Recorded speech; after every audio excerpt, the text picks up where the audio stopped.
Okay, who's ready for another theory video where you wonder how the hell we got to the place where we ended up at the end because I went on about 15 tangents on the way there? I know I certainly am. All right, so let's start this off. I'm going to show you guys a picture. Or a drawing, as it were, okay? It's fine art. I'm going to show you a piece of fine art. So if you're listening to this in podcast format, stop what you're doing and find some device that has a screen. It could be a phone, it could be a tablet, it could be a Jumbotron, it could be an old, I don't know, CRT television that you somehow managed to make your, internet connection through. I don't know. I'm not good with computers or electronics, but somebody could probably do that. Anyway, I want you to find some kind of visual medium to watch this on, all right? Okay, here is the piece of fine art.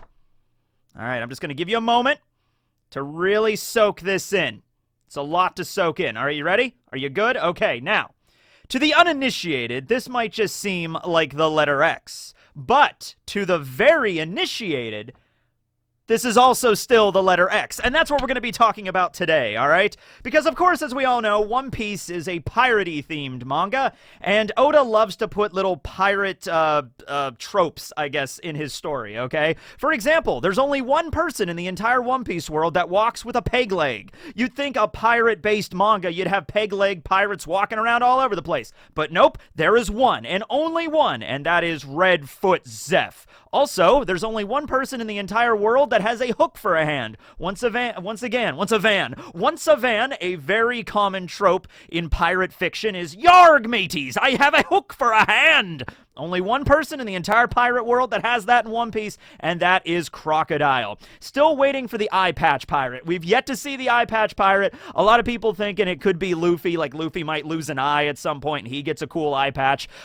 Zoro doesn't count because he might be, his eye might be closed. He might have a permanently wounded eye, but he's not wearing an eye patch. And X-Drake doesn't count either. People say that like Diaz Drake because he has that. It's not really an eye patch. It's kind of a weird, it's like a headband he keeps over his eye that has, but he still has his eye. There's a hole through it. It's just an accessory. I don't know. So we've yet to see the eye patch pirate, okay? So if you think about this, like Oda is very cautious, very particular about where he puts these pirate tropes in his story, okay? Well, what's another really big pirate trope? Probably not something that actual pirates did in our world during the Great Age of Piracy, but something that is pretty damn common in pirate fiction, okay? That is, of course, X marks the spot. Yes, matey, back in the day when pirates would bury their treasure, they would dig it up at the location marked with an X on the map, and they would keep their maps in their jacket pockets, or perhaps their bicorns, matey, with a giant X right on it, right? Okay,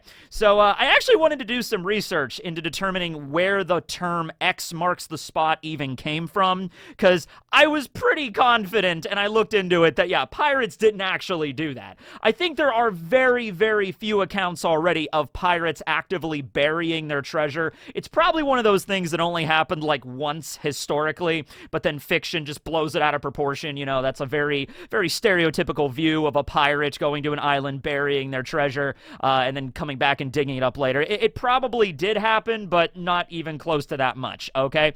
So the term X marks the spot, I assumed it was from Robert Louis Stevenson's Treasure Island, which was serialized in the 1880s. I thought that was probably the origin of it, but looking it up, I saw that there was a reference to that term way back in the early 19th century, around 1813, and that term, that was the first time it showed up in literature that people know of, but it was probably used colloquially even before that, and it's an idiom. It's basically used like X marks the spot, like the thing that you were looking for is obviously there, or sometimes it can be used, like the thing you're looking for is not obviously there. You know what I mean? Sometimes it can be used kind of ironically, but the fact is it was not something that like real life pirates did. But these are not real-life pirates we're talking about. Luffy and Zoro were not real people, I'm sorry to say. Robin was not a real person, really sorry to say that.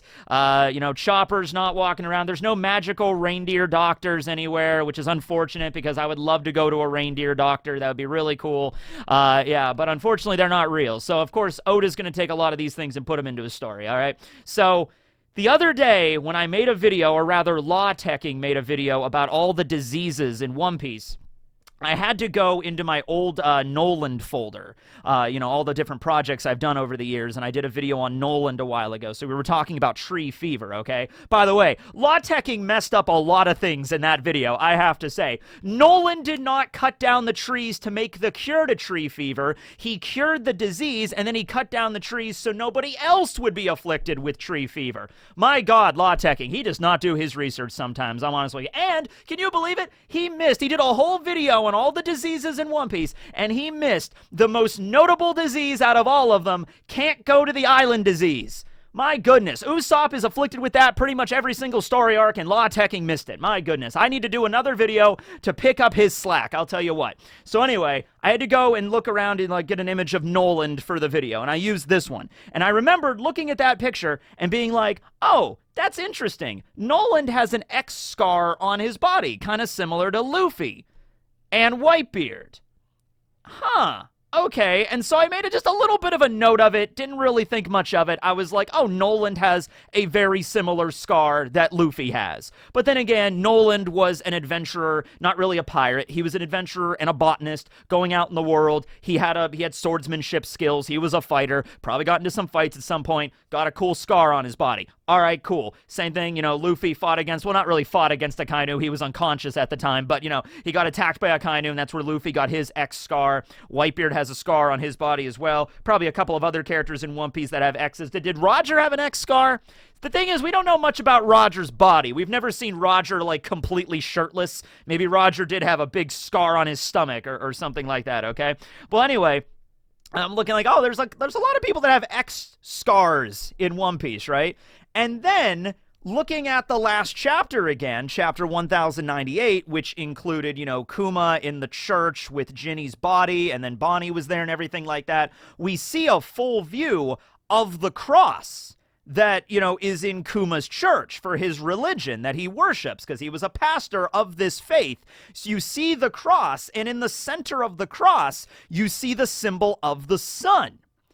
And then I was like, oh, okay, well, it's very clearly a church to the sun god Nika, which is very unfortunate because Bonnie ended up getting sapphire scales, so she couldn't go outside. So, Kuma, the person that worships the sun god, cannot go outside with his daughter because the sun would literally kill her. So just add more tragedy points to Kuma's tally at this point there. But anyway, no, the point of that was, wait a minute, what is a cross, really?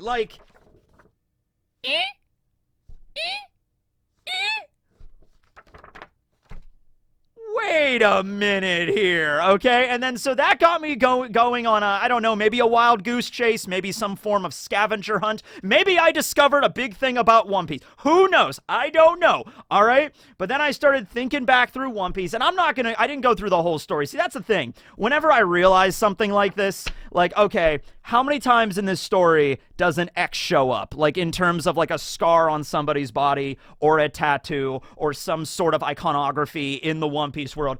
There's almost 1,100 chapters of the damn story. Look at this. Look at this. I can't go through all of this to check, okay? So I grabbed a few examples, and it didn't take me very long to find this many examples. And so therefore, I'm imagining you guys, if you want to go off into the story and be like, oh, I remember there's also this moment in the story where there was an X that was very prominent, okay? So the ones that I thought of were the scars that I previously mentioned. Also the mark that the Straw Hats made on their bodies to distinguish themselves from Mr. Two, if he ever transformed into any of them. And it was also the sign and mark of their friendship with Vivi when Vivi left, okay? And so that's obviously a big one that we all notice. Oh, yeah, forgot the big one. Sorry about this. The red line. I'm going to have to go back into the video and put that in there, because if I don't put that in there earlier, somebody is going to be like, oh my God, Tekking, you forgot about the most obvious one. So yes, this is way later in the video that I'm recording this, but I decided to go back and put this in here, that yes, the red line, the reverse mountain makes an X right there, which I think the red line is probably going to be destroyed at some point. Maybe the whole red line might be destroyed at one point,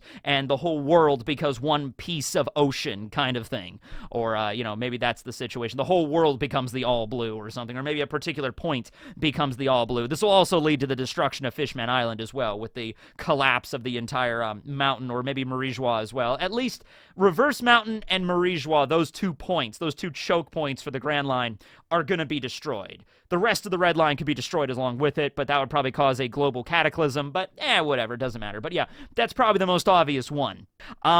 We have the Freedom Fighters Sigil, which is not really a Jolly Roger, but we do have Jolly Rogers as well. Like, Jolly Rogers in general are kind of that, okay? Now, that is something that is taken from our world, where we have the symbol of the Jolly Roger, like, here's Henry Avery's Jolly Roger that has the X, and then the generic, there's the skull and bones, okay? Now, I don't think the reason the skull and bones existed, like actual pirates using it, was because X marks the spot, matey. We're gonna put the crossbones right there. No, it represented terror. It represented this is a pirating vessel. It represented, you come close to us, we're gonna kill you and take all your shit, okay? That's what that kind of represented, okay? But who knows? Maybe it was the idea that the Jolly Roger had a symbol that looked like an X, the skull and bones.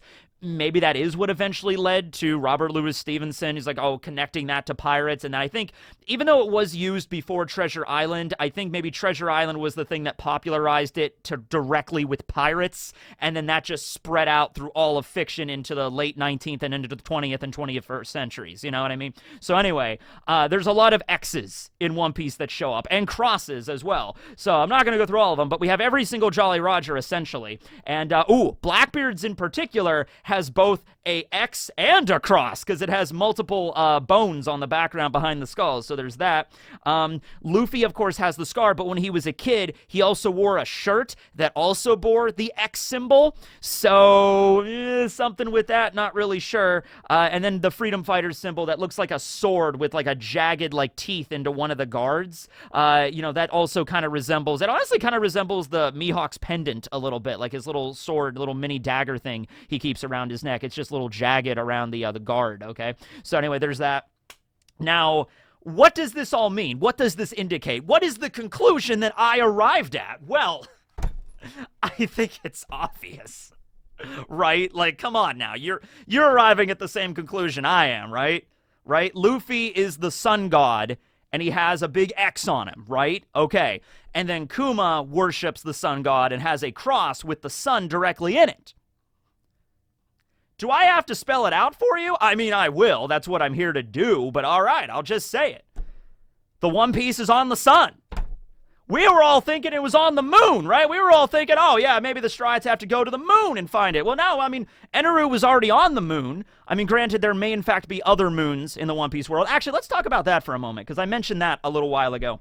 And some people were quick to point out that the astrological or astronomical model that we see during Ohara, during the flashback of Ohara, many people have been thinking, well, that might not necessarily mean that there's like 7 or 8 moons surrounding the One Piece world. That might in fact mean that that's like a geocentric like a geocentric viewpoint of the universe, where maybe they were at a point where they didn't know other planets existed, or maybe that is the way that the universe works in One Piece, where other planets are rotating around the Earth. Like the Earth really is the center of the universe, or the center of the solar system. It's Oda's story. He could do whatever he wants with it. And so other planets are just rotating around the One Piece planet, which we don't know the name of the One Piece planet either. It's just unknown. Also, I mean, it is really big. The One Piece planet could be several times bigger than our planet Earth, right? So maybe it has a bunch of moons, or maybe it only has one proper moon, but like every other planet is rotating around it, or maybe that was just the understanding of the people of Ohara. They thought it was just a geocentric universe, something like that, right?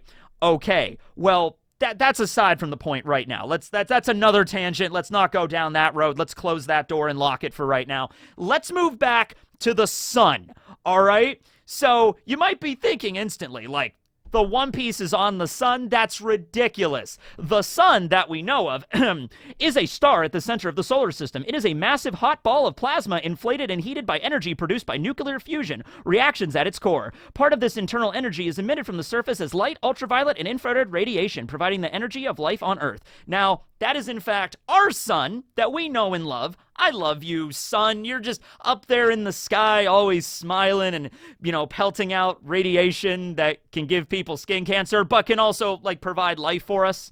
So that's kind of a catch-22. That's a little bit of a downside. It provides life for the planet Earth, but also skin cancer. That's our sun, all right? The sun that exists here. We can't really go to it. You can't really walk on it. I mean, I guess you could try going at night.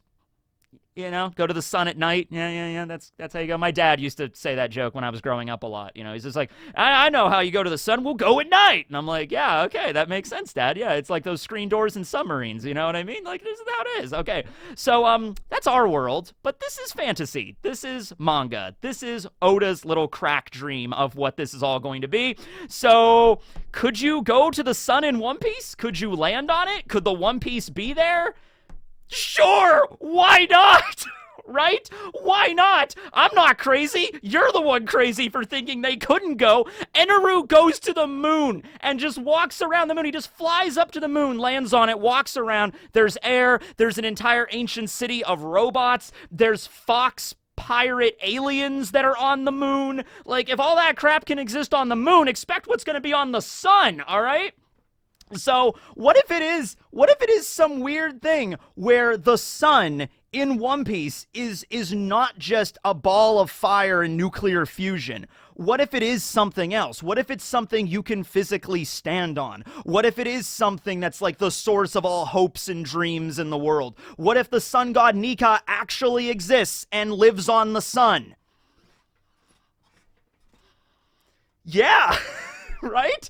I mean, you really got to get out there, okay? If Paravision taught me anything about this story, if you have a crazy idea that sounds ridiculous, like the Straw Hat's going to the sun, that's so stupid. No, you got to grab it. You got to grab onto the reins and you got to follow it through. All right? I used to think the Straw Hats were going to go to the moon. I really wanted that moon arc to happen. But you know what? Eneru's already on the moon. That's already his adventure. It would kind of suck if the One Piece was on the moon, because Eneru already made it there. There was a whole civilization that was already there. You know, it's like, no, we're going to go to the sun, baby. Gonna go to the sun. How would that work? I don't know. Maybe you get to some location in the new world where all the 4 road poneglyphs point to. You go there, and then, I don't know, you teleport to the sun or something like that. I don't know. Or maybe, like, Laugh Tale is a place that exists in the new world. You can go there. There is, like, the message that Joy Boy left and everything like that. But then you can also go to the sun, where the sun god actually lives, okay? And then, you know, we get into the whole dichotomy of, like, light and darkness. We're already taking the whole idea of the different planets into existence here. Oh yeah, I guess because of the Gorosei, you know, and their names and everything like that, I guess that would indicate that, like, Saturn, Venus, Jupiter, Mercury, I guess those planets do exist in the One Piece world if we're going with that logic. Other than that, or they just might be taking those names from something, right? It's kind of a little bit out on debate yet, whether or not Oda is going completely just symbolic with this, like a metaphor, like, you know, obviously, like, Saturn is the name Saturn. It doesn't mean that he's from the planet Saturn or anything like that, or there even is a planet Saturn. It's just his name is Saturn. You could look at it like Luffy is the sun god, right? But not necessarily like, you know, not necessarily like he has the power of the sun or something like that. But maybe it could be. Maybe it could be. You just never know. That could be the flip of like, oh, no, yeah, it turns out that Luffy does have the powers of the sun. All right, and the sun is a place that you can go to, and Nika lives there, and its source. It could still be the source of energy for the Earth, but it's a different kind of energy. It's not nuclear fusion. It's something else. It's like the energy of hope. It's something a little bit more abstract that you can't actually grab. It's the power of hope and enlightenment and freedom is the sun that gives actual energy to the earth that keeps it warm, okay? That's like, that's the going very, very sappy with it in One Piece. That just like, it's the light of hope. But maybe, I don't know, I'm just here to throw out the idea. You guys with me so far? You with me so far? Okay. Well, all right, if they're not going to go to the sun, which is very clearly the indication, that's where Oda's going with this, obviously, there is still a lot of symbolism with the X popping up in the story. Now, I refuse to believe that's just there for coincidence, or it's just there because pirates mark the spot with an X. Therefore, I'm going to put a bunch of X's in the story, and it means nothing more beyond that. No, I'm hesitant to say that. I'm thinking that's showing up a lot in the story. The X itself is going to be relevant. So yeah, that's today's video. I'm not really sure what we accomplished here today. Did we accomplish something today? Did this lead to anything? I don't know. Today I was going to do the popularity poll. I was going to take the worst and best One Piece arcs. I was going to do that today. And then I decided, okay, I might do that video on, Usopp's lies, like the can't go to that island disease, and I fought a giant goldfish. I thought that would have been a good video. And then I realized this and went down the whole Straw Hats are going to go to the sun kind of thing. They weren't going to go to the moon. They were going to go to the sun. And I felt like, okay, I got to make that video then. All right, that sounds like a fun one, so let's do that. All right, so, yeah. I'll get the other videos out at some point. We are on break this week from One Piece, so there's that. Got a new computer. That's cool. It's working really well. I'm going to see how this works out when I'm rendering this video. Maybe I'll put this video up in 4K. Maybe my computer will actually be able to do it pretty quickly. What's up? The first 4K One Piece Teching 101 video, and it's this. Okay, sure. I'm gonna go finish doing my laundry. You guys have a fantastic day. We're going to the sun, ladies and gentlemen. Woo! Sun or bust. Frankie could do it. He could figure out some way to get the Sunny up on the sun. The Sunny! It's called the 1000 Sunny! Oh my god, yes! Teching tumble! Woo! Slam dunk! Yeah! Going to the sun! 100% confirmed! Yeah, absolutely. You heard it here.